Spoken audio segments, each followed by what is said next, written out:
Good afternoon, folks. Welcome back to Celtic Fans TV, full-time reaction to St Mirren 0, Celtic 2 here in Paisley. I've got Kenny with me. Kenny, safe passage through to the next round. What do you make of that one today?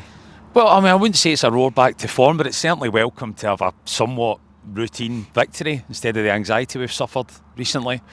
I guess the big call was bringing in Kyogo into that sort of slightly deeper role and leaving out Bernardo. Did it work? I think overall it probably did. It has its pros and cons.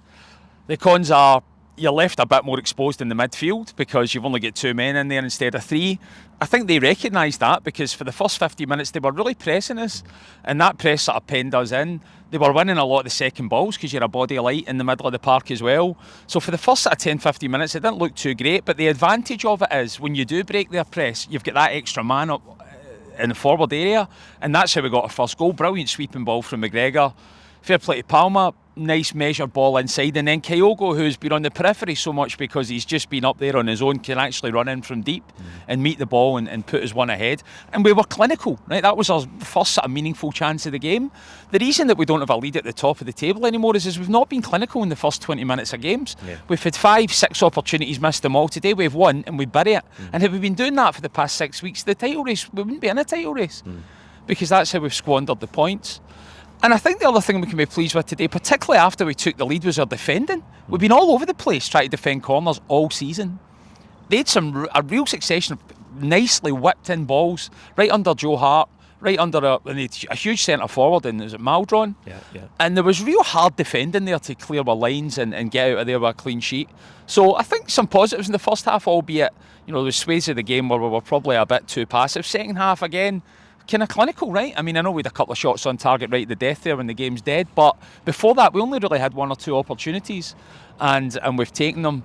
Maeda, you think, can't miss that, but we all know Maeda could easily put that out the stadium, right? Yeah. So nice to see him just slam one in and effectively more or less put the game to bed at that point. So a bit passive in the second half, but we saw it out professionally enough. Yeah, that change with Kyogo starting up there with Ida, playing a little bit deeper. Obviously, you mentioned how offensively it helped us in terms of the first goal. He did get a lot more of the ball, Kyogo, than he has had in many games this season. Arriving late, I don't think it suits him receiving the ball as back to goal. He caught once or twice because it's not a natural sort of position for him. But do you think that's something the manager, I think it's quite bold for the manager to go with that today. Do you think that's something he'll look at going into maybe the more tougher league games? Do you think that's possible for us, or do you think we'll need that extra body in the middle of the park? I mean, it makes the other side think, because he's really hard to pick up. That's his biggest strength. Wherever he is on the park, his brain's ahead of other people in terms of movement, and that's why when he's in that pocket, he's not marked out the game. He's actually finding a lot of space. They're not, and that's going to create opportunities because he's a clever player. Well, could we use that again at home to Kilmarnock in our next game? I think we could. I think we've been playing badly enough this season that was a nice departure from our recent form, that I would utilise that again. Could you do it away to Tynecastle? Could you do it away at Ibrox?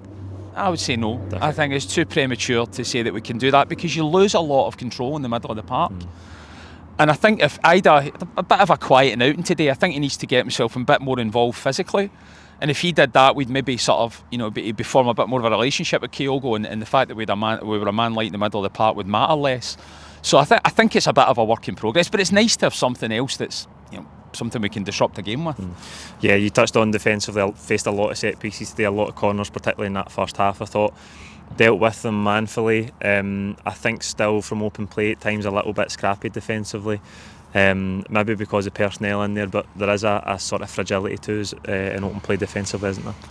At times. I mean, during the week it was all over the place. I mean, it was schoolboy stuff during the week. That was a bit better today, and I think we need to take into account the fact that it's completely makeshift. I mean, if you'd have told us at the start of the season we'd be getting into the business end of the campaign with Ralston, Burnaby, Scales and Welsh, you'd have thought you were having a laugh, but that's where we find ourselves. So I think we've given them a lot of stick all season defensively, including the goalkeeper.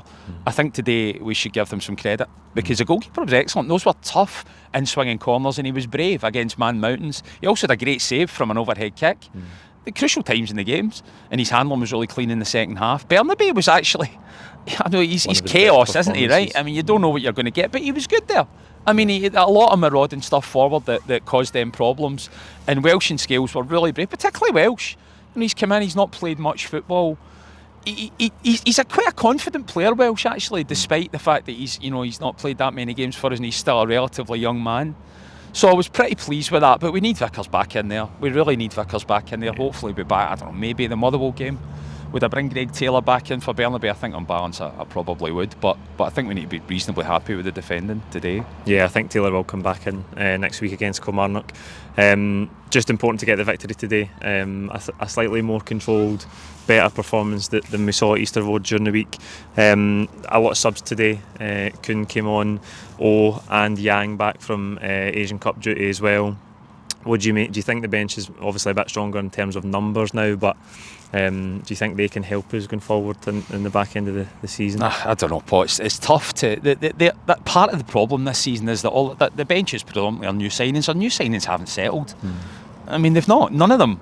You could say almost none of them, literally, have put in a succession of performances that justify their transfer fee. And when you've got them all on the bench like that, it's hard to know what you're going to get. Yang is a wonderful run down that left-hand side there in the second half. He's beat about 2 or 3 men. Great stuff. And for every one of those, he's putting the ball at the back, or he's having a chaotic diving header that just sort of makes you laugh. Yeah. So you don't know what you're going to get. Kuhn was an abomination during the week. So it's hard to feel too good about him. He looked a bit brighter there. I don't know. I think there's a long way to go in terms of being comfortable with the bench. I think that's part of the problem. Under Postecoglou, we had real fire on that bench that we could rely on. Now we're sort of crossing our fingers that we get an outing from the bench, and it's difficult. Just touch on the scenes at the end. The scenes at the end at Easter Road were obviously quite emotional. The captain geeing up the crowd again, doing it again today actually at the end. Callum McGregor.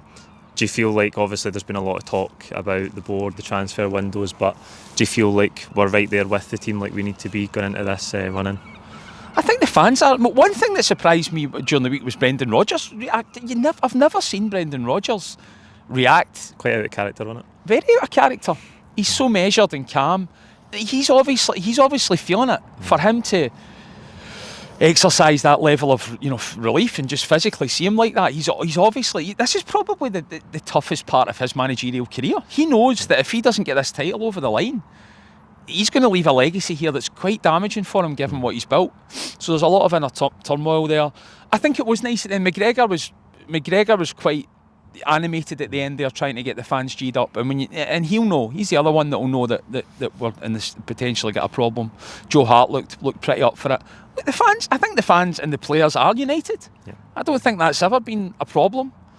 The stuff with Brendan Rodgers seems to have sort of. I don't think we can particularly happy the way he's managed the side this season, but I think in terms of unity with him, that's okay. The stuff for the board, we just need to put it to bed now. It's not going to help holding up banners, sack the board, trying to get a title over the line. It just brings disruption. I think they were absolutely entitled to do it against Aberdeen, the first away game back after that transfer window, because they've let us down badly in the transfer window. But we need to put that behind us. If you're not united, you don't win anything. Difficult one today, I think, for man of the match. No huge standouts. Who would it be for you? I'd give it to a defender. I don't think any of our offensive players, maybe Kyogo, right? But it was more in moments. I would give it to a defender. I would say maybe Joe Hart, because I thought he's out and was strong, and we've given him so much stick this season that you need to give him credit. I would say overall Welsh. I thought he was pretty brave in that first half. I mean, he ended up, he almost broke his neck trying to defend a corner, ended up in the net there in that first half. And throughout the whole thing, I thought he showed a bit of maturity, actually, when he was up against some really physical players. So, look, there's no one that's a sparkling performance that you would say is nailed on man of the match. I would give it to him just because I think it was a nice outing, given how injury ravaged this season's been. I agree. I think Welsh stood up, defended really well today. There you go. That's it for full-time reaction here from Paisley. Let us know your own thoughts on today's game below.